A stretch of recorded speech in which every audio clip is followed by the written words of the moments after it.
ચંદ્રિકાબેન પંચાલ છું અને મને 5 વર્ષથી ઘૂંટણનો દુખાવો રહેતો હતો અને મને એમ કે ડૉક્ટર કહે છે કે ઓપરેશન કરવું જ પડશે. હું પાટણ આવી અને કૃષ્ણમાં જયંતજી પંચાલના જોડે સલાહ લીધી. એમને મને ઓપરેશન કરવાનું કીધું તો હું ઓપરેશન કરાવ્યું. પછી ડૉક્ટરે કીધું કે તમારે એમ કે કસરત કરાવવી પડશે. તો અમે ઘરે આવીને ધોબી પટેલને બોલાવ્યા.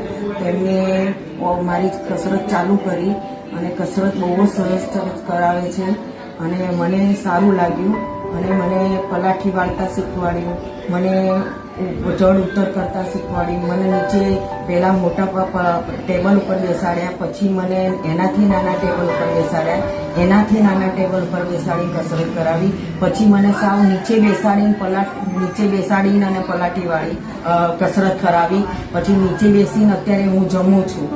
અત્યારે 2 ટાઈમ નીચે બેસીને જ જમું છું અને 5-10 વખત હું કસરત કરું છું અને મને અત્યારે સારું લાગે છે. ધ્રુવીબેન મને સરસ કસરત કરાવી છે.